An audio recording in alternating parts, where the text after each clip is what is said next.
Hello good morning दोस्तों। अनुष्ठान class में आप सभी का बहुत बहुत स्वागत है। स्टार्ट करते हैं आज दूसरा चैप्टर ऊतक, जो कि बीपीएससी में बहुत ही इंपॉर्टेंट रोल अदा करती है। ठीक है, तो आगे की ओर हम स्टार्ट करते हैं पहले क्वेश्चन से।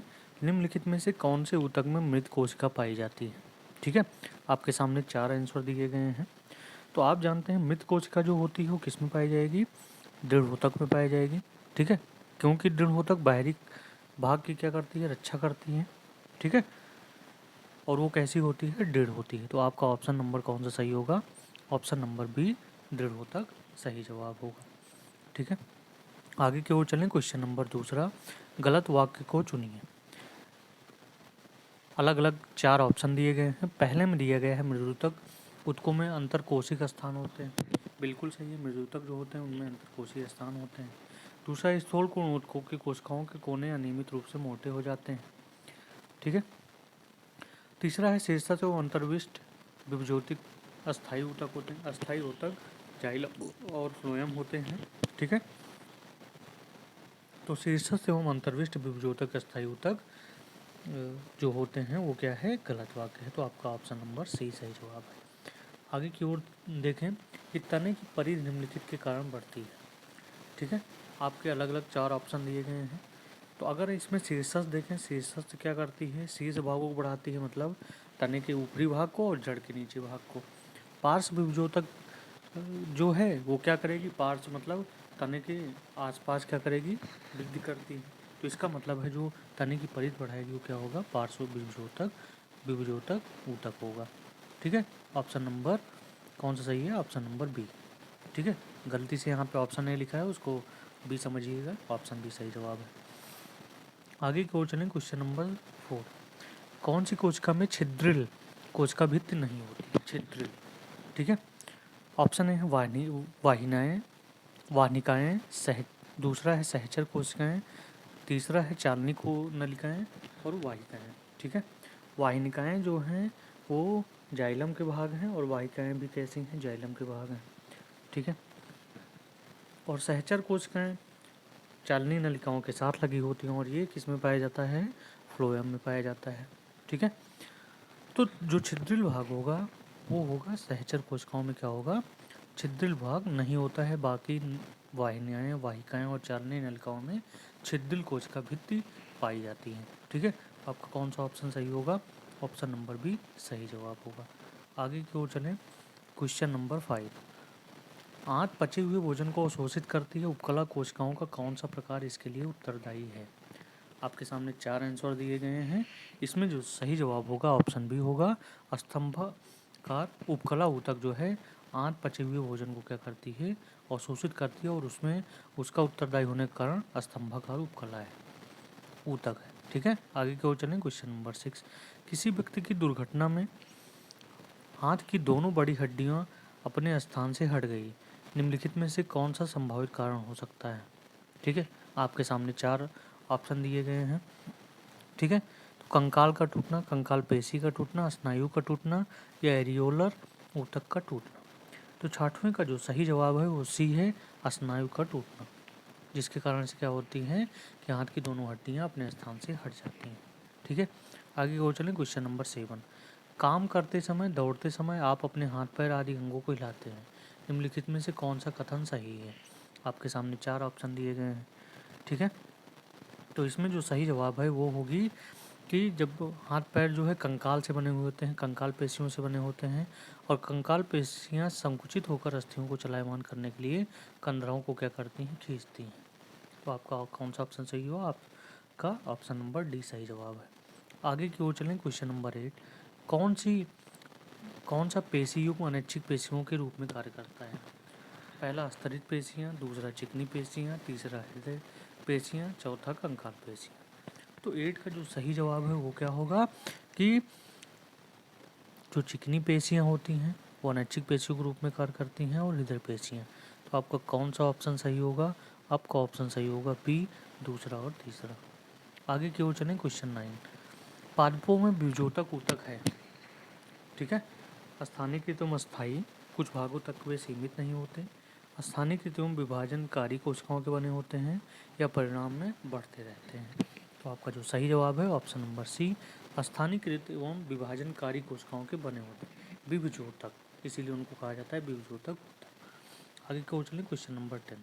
निम्नलिखित में से बाह्य त्वचा एपिडर्मिस का कौन सा कार्य नहीं है? ऑप्शन ए प्रतिकूल परिस्थितियों से बचाव, ऑप्शन बी गैसीय विनिमय, ऑप्शन सी जल सम्मोहन या वाष्पोत्सर्जन। ठीक है, यहाँ पे पूछ रहा है एपिडर्मिस का कार्य नहीं है, तो 10 का जो सही जवाब है वो जल सम्मोहन का कार्य नहीं करती है। ठीक है, आगे को चलें क्वेश्चन नंबर 11। अशुद्ध वाक्य को चुनिए। ऑप्शन ए रुधिर के आधात्री मैट्रिक्स में प्रोटीन, लवण एवं हार्मोन होते हैं। ऑप्शन बी दो अस्थियां स्नायु की वजह से जुड़ी होती हैं। ऑप्शन सी कंदरा रेशहीन और कमजोर ऊतक होते हैं। ऑप्शन डी उपस्थित संयोजी ऊतक का एक प्रकार है। तो 11 का जो सही जवाब है होगा सही सी, कि कंदरा रेशहीन एवं कमजोर ऊतक नहीं होते हैं। ठीक है, आगे की ओर चलें क्वेश्चन नंबर 12। निम्नलिखित में से किसमें उपास्थि नहीं पाई जाती है? नाक, कान, वृक्क या कंठ। ठीक है, तो 12 में जो सही जवाब है ऑप्शन नंबर सी है कि वृक्क में उपास्थि नहीं पाई जाती है। 13 नंबर, मानव शरीर में वसा निम्नलिखित में भंडारित होती है? घनाकार उपकला, वसा ऊतक, अस्थियां, उपास्थि। आप इस आंसर को सीधे सीधे कर सकते हैं कि जो वसा ऊतक होती है उसमें वसा भंडारित होती है। आगे की ओर चलें क्वेश्चन नंबर 14। अस्थि अधात्री में किसकी अधिक मात्रा होती है? फ्लोराइड एवं कैल्शियम की, कैल्शियम एवं फास्फोरस की, कैल्शियम एवं पोटेशियम की, फास्फोरस एवं पोटेशियम की। 14 का जो सही जवाब है कैल्शियम और फास्फोरस होता है अस्थि अधात्री में, ऑप्शन नंबर बी। आगे की ओर चलें क्वेश्चन नंबर 15। संकुचनशील प्रोटीन पाई जाती है अस्थियों में, रुधिर में, पेशियों में, उपास्थि में। जी, संकुचनशील प्रोटीन पूछ रहा है, तो 15 का जो सही जवाब है कि पेशियों में जो होती हैं संकुचनशील प्रोटीन पाई जाती है। ऐच्छिक पेशी पाई जाती है आहार नाल में, पाद में, आँख की परितारिका में, फेफड़ों की श्वसनी में। ठीक है, तो ऐच्छिक पेशियाँ जो पाई होंगी जो इच्छानुसार काम करेंगी, तो उसका जो सही जवाब होगा वो ऑप्शन होगा बी, पाद में, पैरों में। ठीक है, आगे की ओर चलें क्वेश्चन नंबर 17। तंत्रिका ऊतक कहाँ नहीं पाए जाते हैं? मस्तिष्क में, मेरुरज्जु में, कंदराओं में, तंत्रिका में। तो 17 का जो सही जवाब होगा ऑप्शन नंबर सी, कंदराओं में तंत्रिका ऊतक नहीं पाए जाते हैं। ऑप्शन 18, तंत्रिका कोशिका में कौन नहीं होता है? ऑप्शन ए तंत्रिकाक्ष, ऑप्शन बी तंत्रिका के अंतिम सिरे, ऑप्शन सी कंदराएं या ऑप्शन डी द्रुमिका डेंड्राइट। ठीक है, तो 18 में जो सही जवाब है ऑप्शन सी, कंदराएं नहीं होती, क्योंकि कंदराओं में तंत्रिका ऊतक पाया ही नहीं जाता है। 19 में चलें। निम्नलिखित में से कौन सी संरचना ऊतकों की मरम्मत तथा अंगों में खाली स्थान को भरने में सहायता करती है? ऑप्शन ए कंदरा, ऑप्शन बी वसा ऊतक, ऑप्शन सी गर्तिका एरियोलर या ऑप्शन डी उपास्थि। तो 19 का जो सही जवाब है कि एरियोलर जो होता है वो ऊतकों की मरम्मत और अंगों में खाली स्थान में भरने में सहायक होता है। Question number 20। निम्नलिखित में से कौन सा पेशी ऊतक है जो बिना थके जीवन भर लगातार कार्य करता रहता है? ऑप्शन ए कंकाल पेशी, ऑप्शन बी हृदय पेशी, ऑप्शन सी चिकनी पेशी, ऑप्शन डी ऐच्छिक पेशी। आप इस आंसर का सीधे सीधे जवाब दे सकते हैं कि हृदय पेशी लगातार बिना थके काम करती है। आगे की ओर चलें क्वेश्चन नंबर 21। कि निम्नलिखित में से कौन सी कोशिकाएं शरीर के उपास्थि में ऊतकों में पाई जाती हैं? ऑप्शन ए मास्ट कोशिकाएं, ऑप्शन बी क्षारक रोगी बेसुफल, option C osteocyte, option D उपास्थि अणु। कौन से शरीर के उपास्थि में ऊतकों में पाई जाती हैं? तो इस 21 का जो सही जवाब है उपास्थि अणु में। आगे की ओर चलें क्वेश्चन नंबर 22। फ्लोएम में पाए जाने वाले निर्जीव पदार्थ है? सहचर कोशिकाएं, ऑप्शन बी फ्लोएम तंतु, ऑप्शन सी फ्लोएम मृदुतक, ऑप्शन डी चालनी नलिकाएं। ठीक है, तो 22 का जो सही जवाब है वो है फ्लोएम तंतु। ठीक है, कैसा होता है फ्लोएम तंतु? निर्जीव पदार्थ होता है। 23। निम्नलिखित में से किसमें परिपक्वता के समय केंद्रक लोप नहीं होता? ऑप्शन ए सहचर कोशिकाएं, ऑप्शन बी लाल रुधिर कणिकाएं, ऑप्शन सी वाहिकाएं या ऑप्शन डी चालनी नलिका कोशिकाएं। तो 23 का सही जवाब होगा सहचर कोशिकाएं, ऑप्शन ए। आगे की ओर चलें क्वेश्चन नंबर 24। मरुस्थलीय पादपों में जल ह्रास की दर में निम्नलिखित में से किसके कारण कमी आती है? उपत्वचा cuticle, option B stomata, option C lignin या ऑप्शन डी सुबेरिन। तो 24 का जो सही जवाब है वो आपका होगा ऑप्शन ए, उपत्वचा या क्यूटिकल। ठीक है, जिसमें क्या होती है, जलह्रास की दर में जिसके कारण क्या होती है, कमी आती है। 25 में क्या दिया गया है, एक लंबे वृक्ष में अनेक शाखाएं होती हैं। इन सभी शाखाओं में जल के पार्श्वी सम्मोहन में सहायता करने वाले ऊतक हैं। ऑप्शन ए स्थूल कोण ऊतक, ऑप्शन बी जाइलम मृदु ऊतक, ऑप्शन सी मृदु ऊतक या ऑप्शन सी जाइलम वाहिकाएं। 25 का जो सही जवाब है वो आपका ऑप्शन डी है कि जाइलम वाहिकाएं जो होती हैं पार्श्वी सम्मोहन में जल का परिवहन करती हैं। आगे की ओर देखें, क्वेश्चन नंबर 26। खेत में उगे गन्ने के पौधे के अग्रभाग को यदि काट कर हटा दिया जाए तो भी यह पौधा लंबाई में बढ़ता जाता है, ऐसा निम्नलिखित में किस कारण होता है। ऑप्शन ए एथा कैम्बियम, ऑप्शन बी शीर्षस्थ बीजोतक, ऑप्शन सी पार्श्वी बीजोतक या ऑप्शन डी अंतर्वेशी बीजोतक। तो 26 का जो सही जवाब है कि गन्ने में जो पाया जाता है अंतर्वेशी बीजोतक पाया जाता है। 27, एक कील को वृक्ष के तने में भूमि सतह से 1 मीटर की ऊंचाई पर रोक दिया गया है। 3 वर्ष के पश्चात यह कील निचले स्तर पर आ जाएगी, उच्चतर स्तर पर आ जाएगी, उसी स्थान पर बनी रहेगी, पार्श्व पर पहुंच जाएगी। ठीक है, तो 27 का जो सही जवाब है वो होगा सी, उसी स्थान पर बनी रहेगी। ठीक है, आगे की ओर चलें। Question number 28। मृदुतक कोशिकाएं होती हैं अपेक्षाकृत विशिष्टीकृत एवं पतली भित्ति वाली, ऑप्शन बी मोटी भित्ति एवं विशिष्टीकृत, ऑप्शन सी लिग्निनयुक्त, उपरोक्त में से कोई नहीं। तो 28 का जो सही जवाब है ए है, अपेक्षाकृत अविशिष्टीकृत एवं पतली भित्ति वाली कोशिकाएं जो होती हैं मृदुतक कोशिकाएं होती हैं। 29 की तरफ क्वेश्चन में चलें कि पादपों में लचीलापन निम्नलिखित में से किसके कारण होता है, स्थूल कोण ऊतक, दृढ़ोतक, मृदुतक या हरित ऊतक। तो 29 का जो सही जवाब है वो ऑप्शन ए है, स्थूल कोण ऊतक। आगे की ओर चलें। Question number 30। कार्क कोशिकाओं में निम्नलिखित में से किसकी उपस्थिति होने से उनकी जल तथा गैसों के लिए पारगम्यता समाप्त हो जाती है। Option A cellulose, option B lipid, option C suberin, option D lignin. ठीक है, तो 30 का जो सही जवाब है वो सी है, सुबेरिन। क्या है, सुबेरिन। 31 में चलें। स्थलीय पर्यावरण में पादपों की उत्तरजीविता उनमें निम्नलिखित में से किसकी उपस्थिति के कारण संभव होती है। ठीक है, पादपों की जो उत्तरजीविता होती है वो किसके कारण होगी, अंतर्विष्टि बीजोतक के कारण, सम्मोहन ऊतक के कारण, शीर्षस्थ बीजोतक या मृदुतक के कारण। तो इसका जो सही जवाब है कि पादपों में उत्तरजीविता सम्मोहन ऊतक के कारण होती है। आगे की ओर चलें। Question number 32। निम्नलिखित में गलत वाक्य चुनिए। पहला है मैट्रिक्स का स्वरूप ऊतकों के कार्यों के अनुसार भिन्न भिन्न प्रकार का होता है।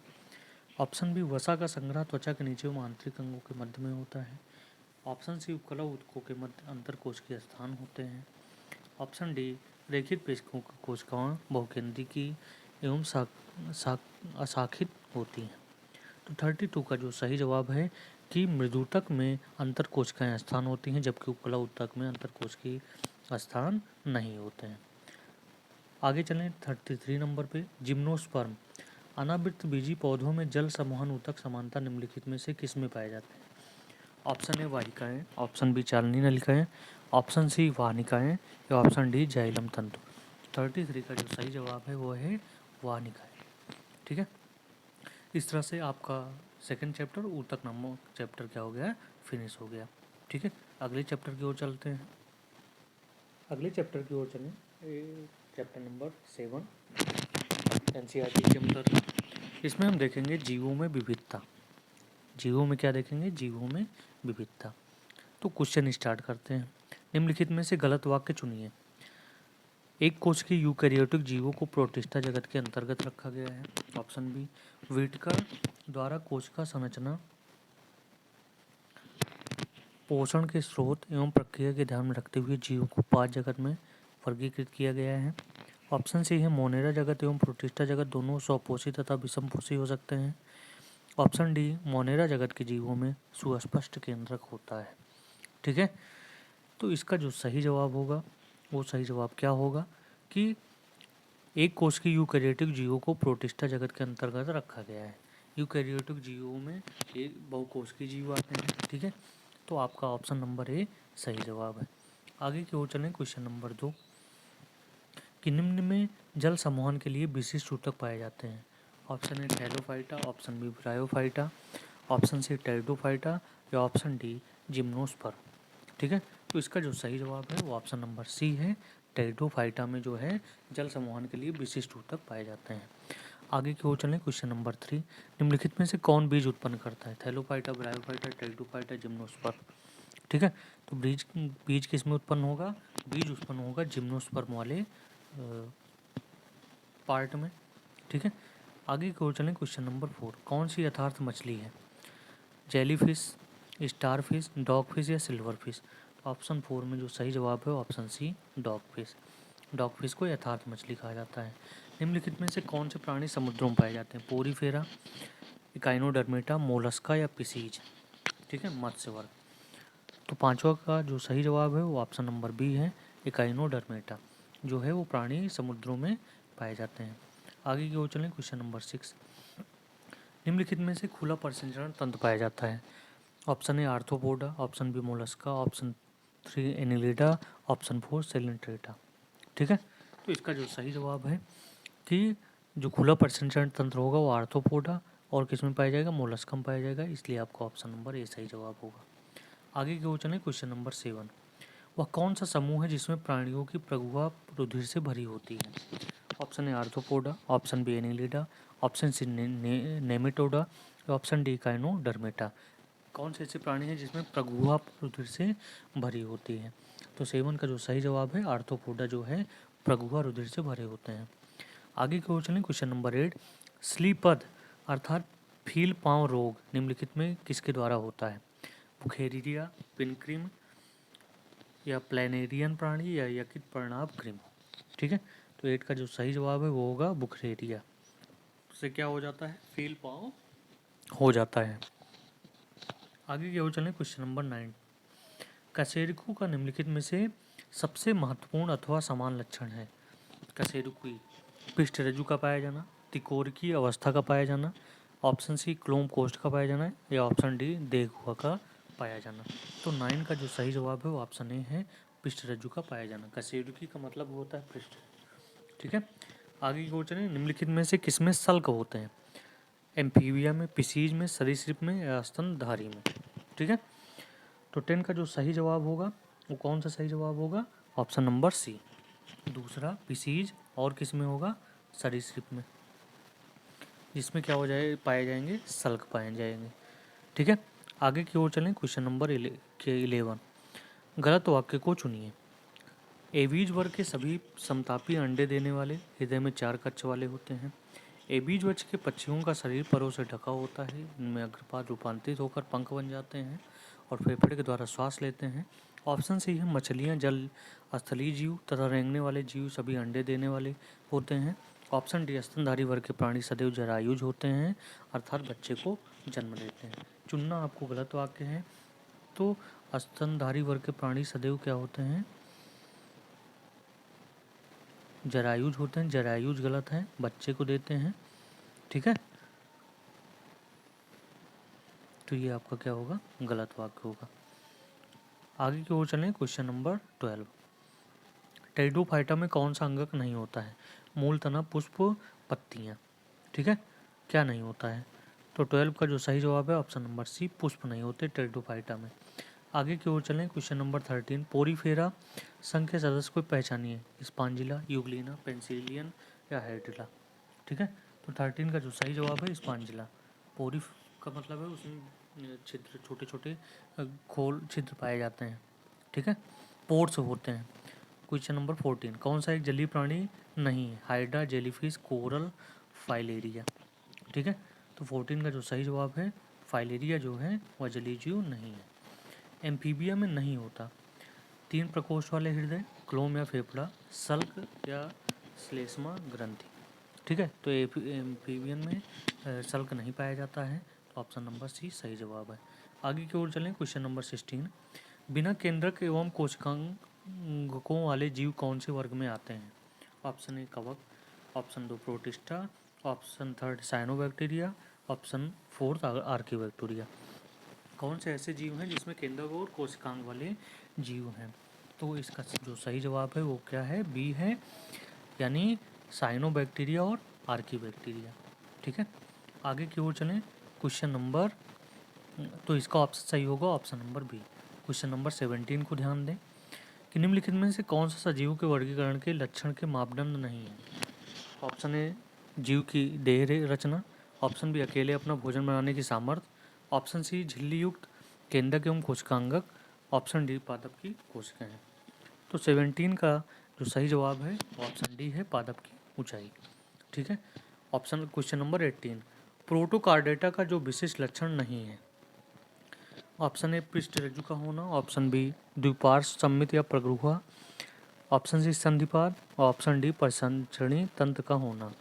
आप यहाँ पे ध्यान दीजिए, विशिष्ट लक्षण नहीं है बताना है, तो इसका जो सही जवाब होगा ऑप्शन नंबर सी, संधिपाद प्रोटोकार्डेटा में नहीं होता है। आगे की ओर चलें। क्वेश्चन नंबर 19, एकाइनोडर्मेटा का चलन अंग है नालपाद, पेशीपाद, संधिपाद या पार्श्वपाद। तो 19 का जो सही जवाब होगा ऑप्शन ए, नालपाद। ठीक है, आगे की ओर चलें। क्वेश्चन नंबर 20, कोरल क्या होते हैं, प्रवाल क्या होते हैं। ऑप्शन ए ठोस पदार्थ से चिपके रहने वाले पोरीफेरा संघ के प्राणी, ऑप्शन बी अकेले रहने वाले नाइडेरिया संघ के प्राणी, ऑप्शन सी समुद्री तल पर पाए जाने वाले पोरीफेरा संघ के प्राणी, या ऑप्शन डी निभा कॉलोनी में रहने वाले नाइडेरिया संघ के प्राणी। तो 20 का जो सही जवाब होगा कि कोरल, तो कोरल कहाँ पे रहेगा, कॉलोनी में रहेगा, तो इसलिए नाइडेरिया वर्ग का प्राणी है। आगे की ओर देखें, जीवों का वैज्ञानिक नाम पद्धति की व्यवस्था किसने की।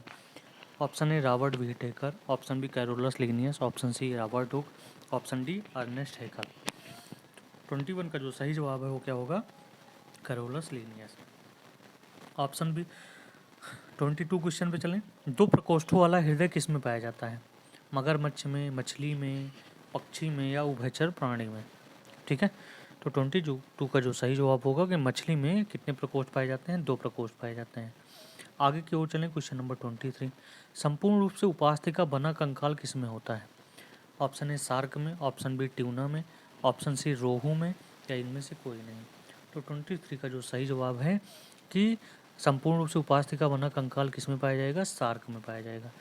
24, निम्नलिखित में से कोई एक एनेलिडी प्राणी नहीं है। Option A Nereis, option B केचुआ, ऑप्शन सी जोंक, ऑप्शन डी अर्चिन। ठीक है, तो 24 का जो सही जवाब होगा वो कौन सा होगा, डी, अर्चिन जो है वो एनेलिडा प्राणी नहीं होता। बाकी नेरिस, केचुआ और जोंक कैसे प्राणी हैं, एनेलिडा प्राणी हैं। आगे की ओर चलें। क्वेश्चन नंबर 25, सिस्टमा नेचुरी नामक पुस्तक निम्नलिखित में से किसके द्वारा लिखी गई थी। Option A Linnaeus, option B Haeckel, option C Whittaker, option D Robert Brown. तो 25 का जो सही जवाब है वो क्या होगा, लीनियस। इन्होंने 3 बुक लिखी थी।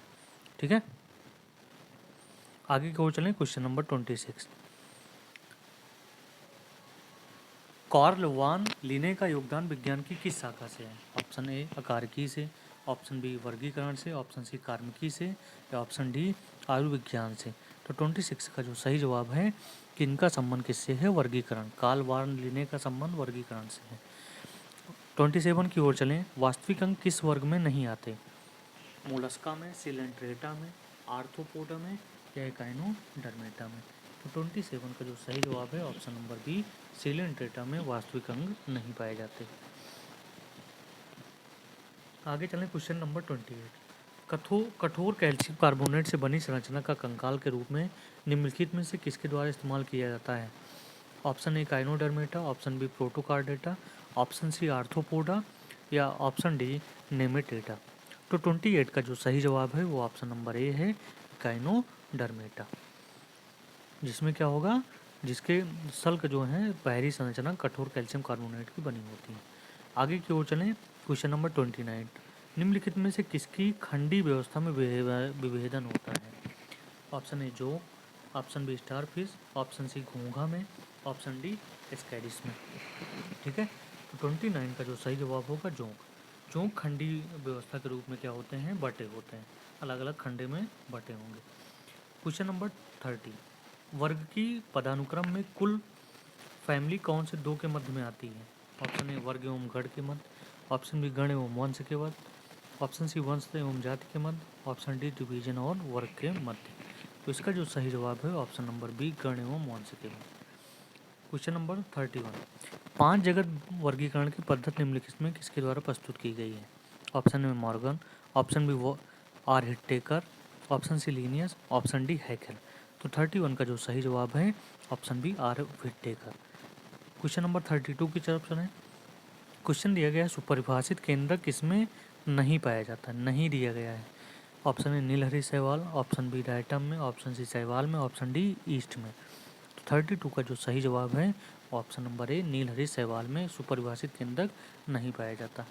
आगे की ओर चलें। क्वेश्चन नंबर 33, जातियों का उद्भव नामक पुस्तक निम्नलिखित में किसके द्वारा लिखी गई, लीनियस, डार्विन, हैकेल या विट्टेकर।